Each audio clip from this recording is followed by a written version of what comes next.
premier chant, chapitre 16, versets 17 et 18. Vous pourrez répéter le verset 18. Om Namo Bhagavate Vasudevaya.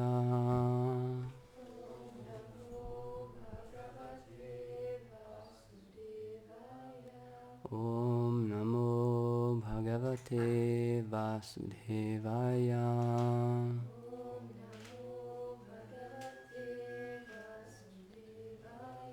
Om Namo Bhagavate Vasudevaya.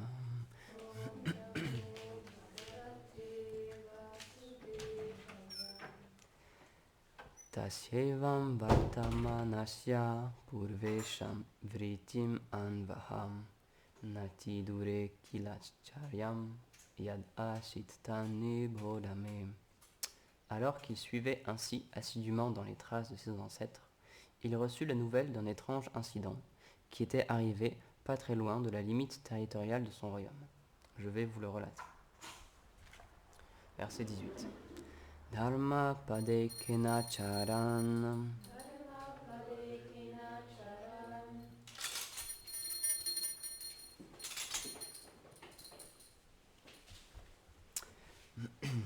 vichayam upalabhyagam prichati smasru vadhanam vivatsam iva mataram. Le Dharma, la religion personnifiée, sous la forme d'un bœuf, vint à la rencontre de la terre sous la forme d'une vache. Celle-ci était accablée et des larmes coulaient sur ses joues comme si elle avait perdu son veau. Dharma s'enquit auprès d'elle de sa peine. Commentaire.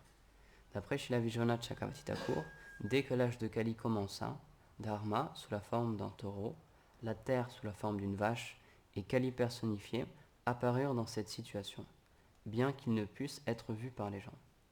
Mais par son désir et sa méditation, Parikshit put voir cela avec ses yeux mystiques. Dharma posa des questions à la vache qui avait perdu son rayonnement. Omagyanatimirandasya gyanam jalam salakaya chakshurmilitamena tasmai shri gurave namaha shri chaitanya manobhishtam stapitam jena bhutale svayam rupa kadamayam dadati svapadam tikam. Jaya Shri Krishna Chaitanya Prabhu Nityananda Shri Advaita Gadadhar Shivasari Gaur Bhaktavrinda. Hare Krishna Krishna Krishna Hare Hare, Hare Rama Rama Rama Hare Hare. Namam Vishnu Padaya Krishna Prishtaya Bhutale Srimate Bhaktivedanta Swamini Namine. Namaste Sarasvati Deve Gauravani Pracharine Nirvishesha Sunyavadi Paschachade Shatarine Manchakalpa Tarubhyascha Kripa Sindhubhya Evacha Patitanam Pavanebhyo Vaishnavebhyo Namo Namaha. Donc on continue toujours les divertissements de Yudhishthira Maharaj. Donc c'est de Parikshit, pardon. Donc c'est un divertissement avec beaucoup de sens caché, avec beaucoup d'images. Donc très souvent dans le Bhagavatam, dans les textes védiques, il y a, pour amener des points philosophiques et expliquer des vérités, tout est mis en place à travers des histoires. Parce que c'est beaucoup plus facile d'écouter des histoires que de lire un texte où il y a juste énoncé des vérités philosophiques et des descriptions juste de faits. C'est très difficile à écouter, c'est très difficile à s'en rappeler, mais quand on entend une histoire, ça nous intéresse plus facilement et on a tendance à s'en rappeler parce qu'on se rappelle, ah bah oui, tel personnage, il lui arrivait telle chose, et ensuite il a rencontré telle personne, et il lui arrivait telle ou telle chose. Donc le Seigneur, il est très intelligent et il nous a permis d'avoir accès à toute cette connaissance, mais sous une forme qui est très digeste, très facile à écouter, très facile à s'en rappeler et à en discuter, sous la forme d'histoire. Donc c'est pour ça que tout le Srimad Bhagavatam, c'est différents personnages qui se rencontrent et qui racontent ce qu'ils ont vu, ou ce qu'ils ont entendu, ou ce qui s'est passé à une autre période. Et de ces enseignements-là, de ces histoires-là, on tire des leçons, on tire des vérités philosophiques. Et ça explique en fait qu'est-ce que c'est que ce monde, pourquoi il se passe ce qui se passe dans ce monde, et pourquoi on est ici, quelle est la raison de tout ça. Et donc là, dans le passage où on est en ce moment, ça fait un petit moment déjà, mais il est question de l'âge de Kali. Donc c'est expliqué que le monde dans lequel on se trouve, donc la planète Terre, elle passe par différents âges, différents cycles que les Védas décrivent. Et donc le dernier âge d'un cycle, ça s'appelle le Kali Yuga. Et donc c'est l'âge dans lequel on se trouve maintenant. Et euh, dans cette histoire-là exactement, donc ça va commencer. Donc là c'est le prochain verset, comme on l'avait expliqué, ça s'appelle la punition de Kali. Et donc là, il y a Kali personnifié qui est décrit, qui est arrivé dans cette histoire. Et donc, tous les personnages qui sont là, évidemment, le taureau, la vache, etc., ça représente des personnes, ça représente aussi des parties de l'histoire, on va dire. Et donc, la particularité de l'âge de Kali, c'est, je ne me rappelle plus dans quel verset c'est exactement, c'est un petit peu au début. J'essaie de trouver vite fait.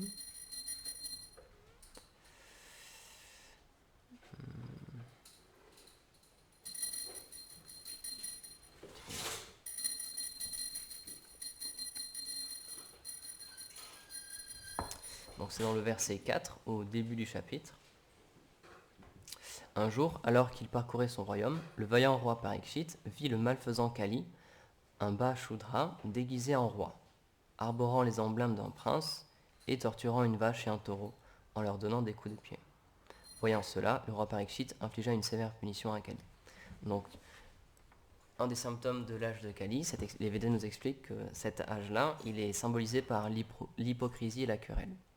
Et donc, en tant que personnification de Kali, la personne qui est là, elle manifeste vraiment ses qualités, puisque c'est expliqué que c'était un homme extrêmement bas, et pourtant il était habillé comme un prince. Il arborait les signes d'un prince, alors qu'il n'avait aucun droit à faire cela, puisqu'il n'avait pas du tout les qualités d'un roi, il n'avait pas du tout les qualités d'un prince, et pourtant il se faisait passer pour tel. Et donc ça, malheureusement, c'est une des caractéristiques de cet âge de Kali, c'est que tout le monde essaie d'impressionner tout le monde essaie de mentir à propos de lui-même pour paraître bien, pour que les gens le regardent d'une bonne manière en fait. Et donc, encore une fois, ça c'est vraiment typique de l'âge dans lequel on se trouve maintenant. Et c'est expliqué que dans les âges passés, les gens naissaient avec des qualités différentes. C'était pas qu'ils les cultivaient, c'était comme ça, ils naissaient déjà avec des qualités. Alors que les Védas nous expliquent que dans l'âge dans lequel on vit, toutes ces qualités-là, elles sont perdues en fait.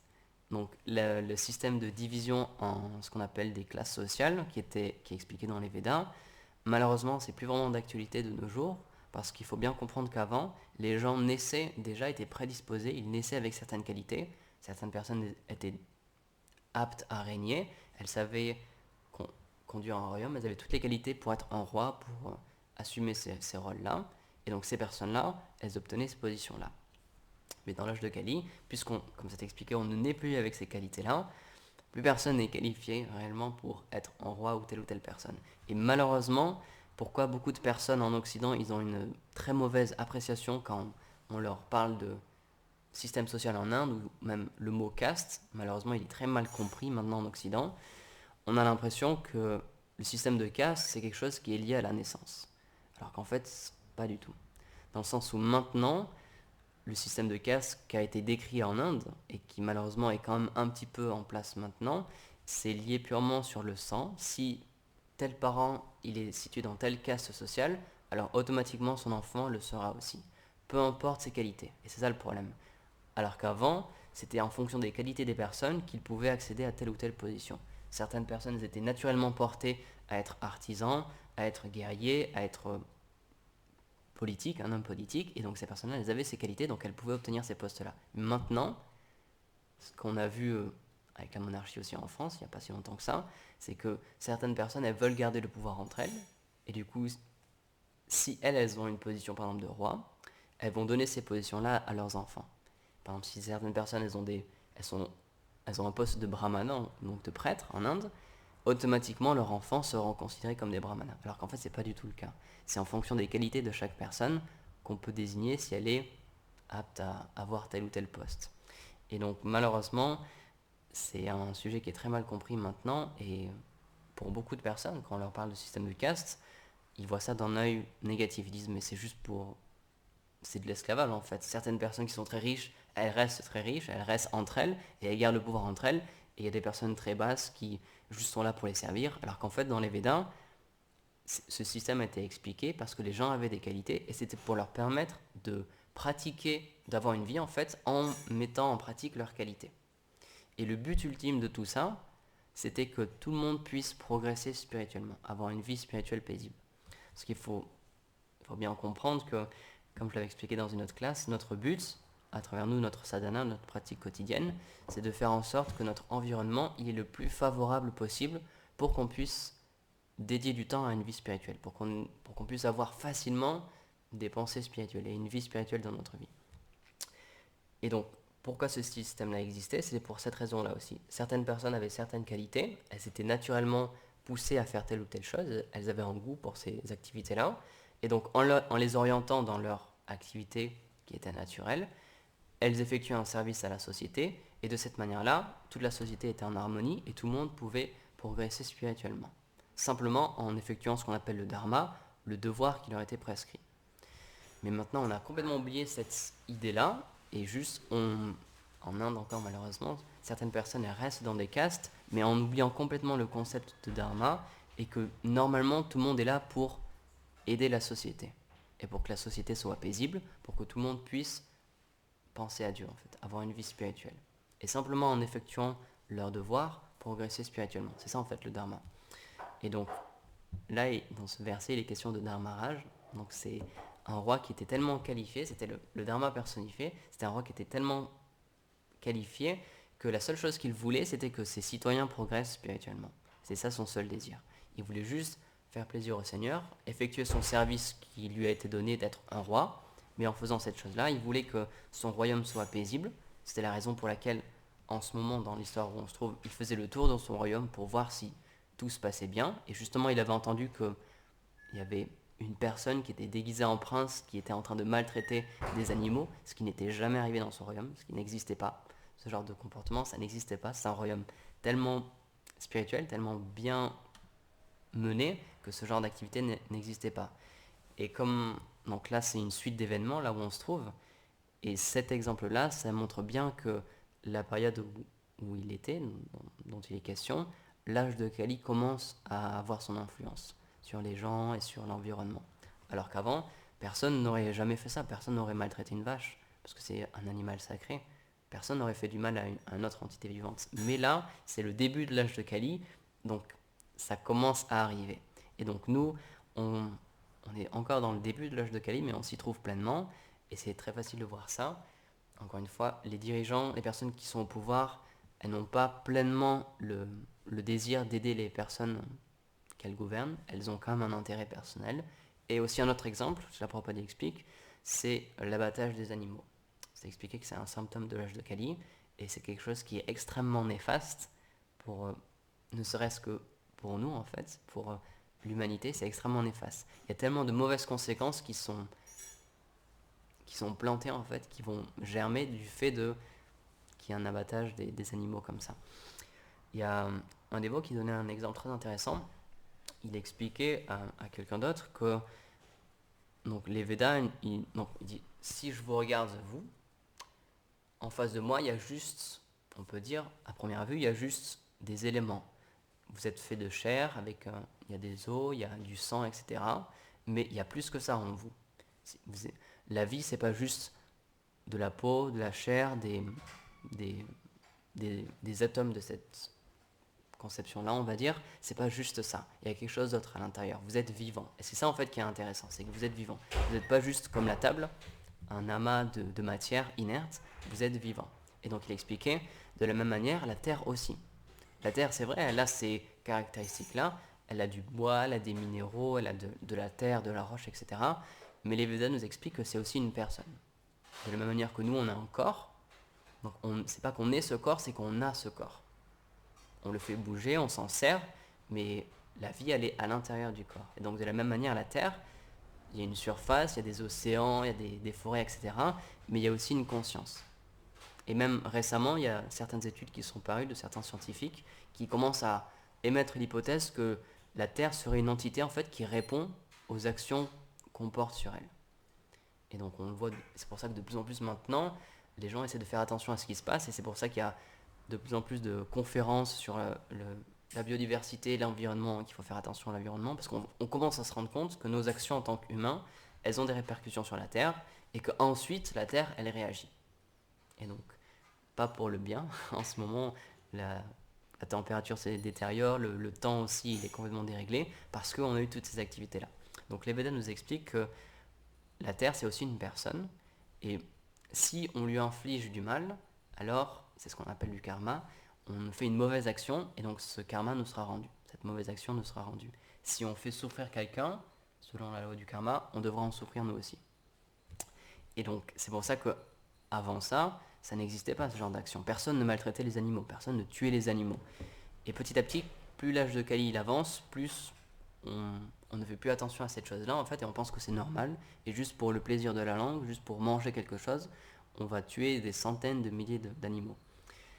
Et l'âge de Kali il est tellement présent que je sais plus si c'est le pays ou le second pays où il y a le plus d'abattage et d'exportation de viande en ce moment, c'est l'Inde. Alors que c'est vraiment un pays où il y avait cette culture-là, et cette science-là, et cette philosophie-là, elle vient de l'Inde.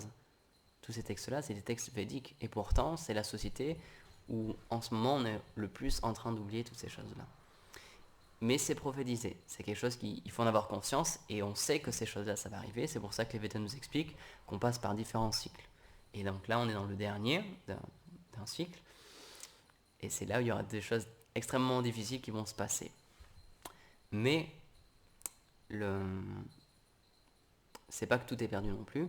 La solution, en fait, elle se trouve justement dans ce que représentait Parikshit Maharaj, c'est la spiritualité. C'est expliquer qu'en fait, encore une fois, le seul problème qu'on a, c'est qu'on pense pourquoi on exploite la terre, pourquoi il y a l'abattage des animaux, pourquoi il y a des guerres, pourquoi il y a toutes ces choses-là. Parce qu'on pense que en accaparant des denrées matérielles, en ayant plus de biens, en ayant plus de nourriture, en ayant plus de territoire, on pense qu'on va être heureux.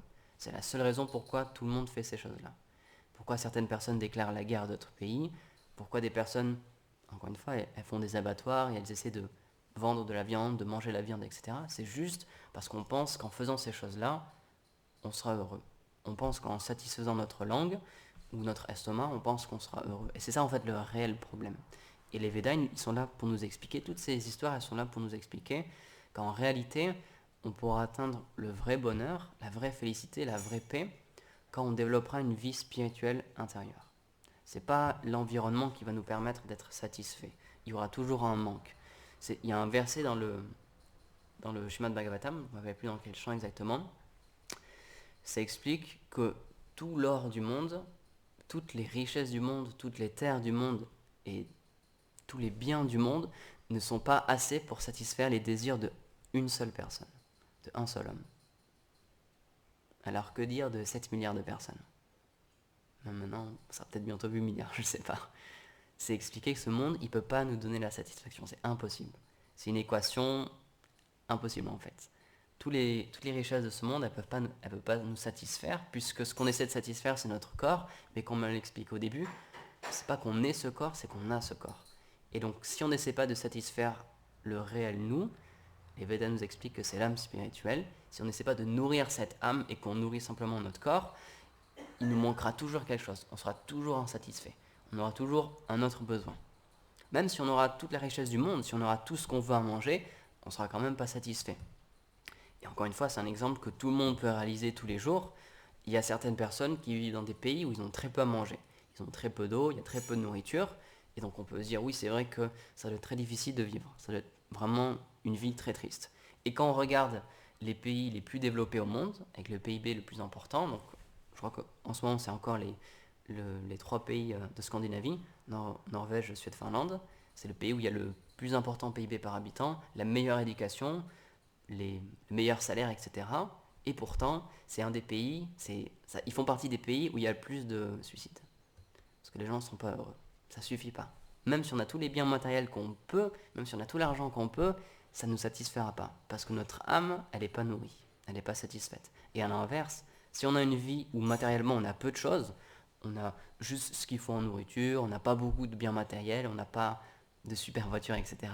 Mais si on a une vie spirituelle, si dans notre vie de tous les jours, on nourrit notre âme à travers le chant, à travers l'écoute, à travers la lecture de toute cette philosophie spirituelle, alors là, on pourra en tirer une réelle satisfaction. Et c'est ça, en fait, le secret des Védas, ce qu'ils essaient de nous expliquer à travers toutes ces histoires-là, parce qu'il y a beaucoup de choses qui sont relatées dans les Védas, mais le point culminant, il se situe dans le Srimad Bhagavatam. C'est pour ça que le Srimad Bhagavatam, il est nommé comme le fruit mûr des Védas. Il nous explique le réel sens de tous les Védas, et le réel sens, c'est que si on veut réellement être heureux, il faut développer une vie spirituelle. Et tant qu'on ne développera pas une vie spirituelle, on pourra essayer tout ce qu'on veut, on pourra obtenir tout ce qu'on veut dans ce monde, tout ce qui est possible d'obtenir, et c'est expliqué même dans des planètes supérieures, ce qu'on appelle le paradis, les planètes édéniques, on pourra même pas être heureux. On aura une semblance de bonheur pendant quelques instants, et l'instant d'après, il y aura des calamités qui vont arriver dans notre vie. Et les Védas nous expliquent quelque chose de très intéressant, comme l'expliquait Acharnisha il y a un petit moment dans son histoire. Ce qu'on appelle le bonheur dans ce monde, en réalité, c'est l'absence de souffrance. Comme il expliquait, si on est dans une situation terrible, on a une grande souffrance, et que pendant un petit instant, on est soulagé de cette souffrance, alors on se sentira mieux. Et c'est ça en fait qu'on appelle l'état de bonheur. Dans ce monde, tout ce qu'on connaît comme bonheur, c'est l'absence de souffrance. C'est qu'on n'a pas de souffrance. C'est pour ça que tout le monde aime aller en vacances, parce qu'en vacances, on pense à plus rien. On dit, ok, j'oublie tout. J'oublie ma vie, je pars même de chez moi.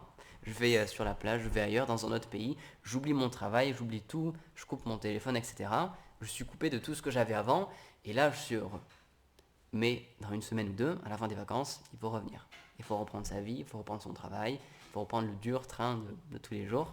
Et c'est ça en fait le problème, c'est on essaye de s'échapper, mais dans ce monde, ça nous rattrapera toujours en fait.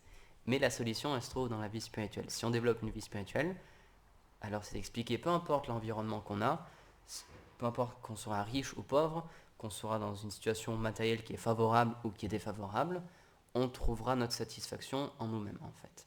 Et c'est pour ça que les yogis, ils sont appelés aussi Atmarama. Ils sont satisfaits en eux-mêmes, ils sont satisfaits dans leur âme en fait. Et c'est de là qu'ils trouvent leur félicité.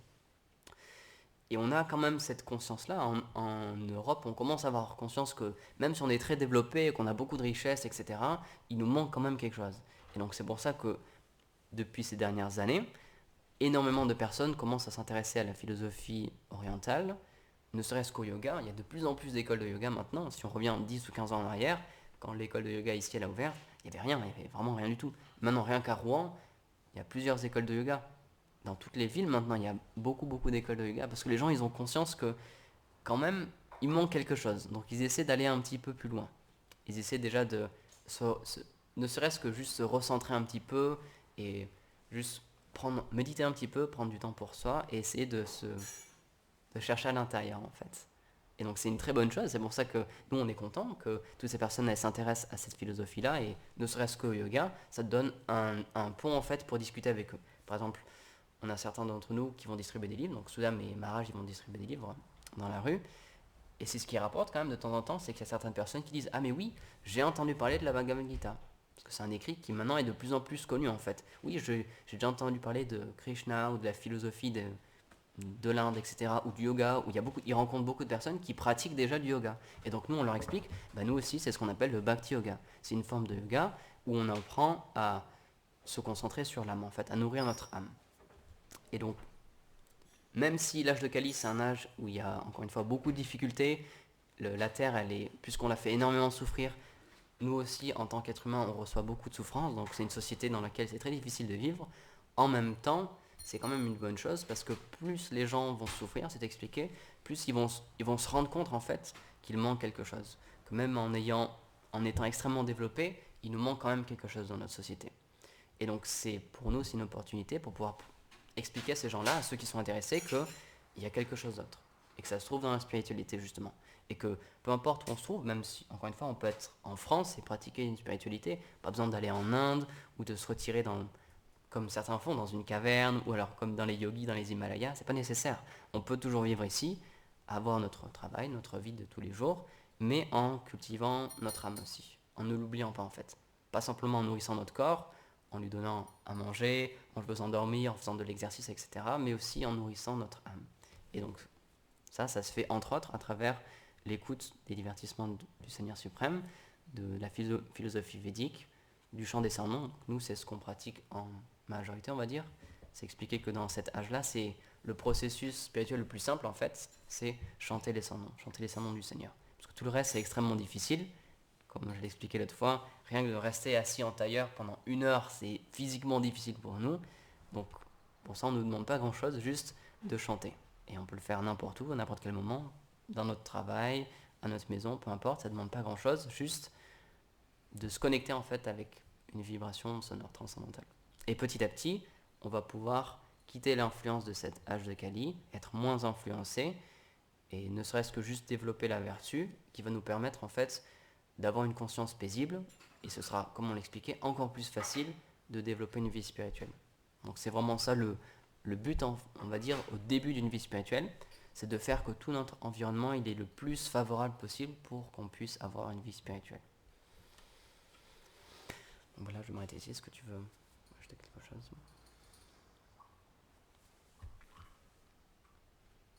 J'ai une question. Oui, dis-moi. Est-ce que la méditation est vraiment impossible? Alors, petite question, est-ce que la méditation est vraiment impossible? Donc c'est pas vraiment impossible, puisque nous on le fait tous les jours, c'est notre but, c'est le but qu'on veut avoir, c'est d'avoir une méditation profonde, c'est juste que c'est physiquement très difficile. C'est expliquer que dans les autres âges, le moyen par excellence pour avoir une vie spirituelle, justement, c'était la méditation, juste la pure méditation. Les gens avaient un corps qui était fait où ils pouvaient rester des centaines d'heures, des dizaines de jours, même des milliers d'années, simplement en méditation. Juste ils s'asseyaient dans un endroit paisible et ils se plongeaient dans l'âme, en fait, dans le soi. Mais nous, physiquement, c'est extrêmement difficile. Donc, on veut avoir une méditation, mais à travers le chant des saints noms. On veut atteindre la même chose, mais par un autre moyen. Parce que, encore une fois, on est limité par notre conscience maintenant, par nos qualités, par notre mental qui nous attaque beaucoup plus dans cet âge de Kali. Donc, encore une fois, c'est vrai que c'est important. Oui, notre but, c'est quand même la méditation. C'est vraiment d'avoir une méditation sur le monde du Seigneur et sur le Seigneur suprême et sur la relation qu'on a avec lui, en fait. Et les Védas nous expliquent que dans cet âge-là, dans lequel on se trouve, dans le Kali Yuga, le moyen le plus facile d'obtenir cette connexion et cette méditation, de rentrer en méditation, c'est à travers le chant des saints noms, qui sont expliqués dans toutes ces histoires-là. Et encore une fois, c'est quelque chose qui commence de plus en plus à être connu maintenant. Et en fait, le Seigneur, il a prophétisé que un jour, ce saint nom, il sera chanté dans chaque ville et chaque village. Donc c'est juste une question de temps. Et notre service à nous, c'est de participer à ce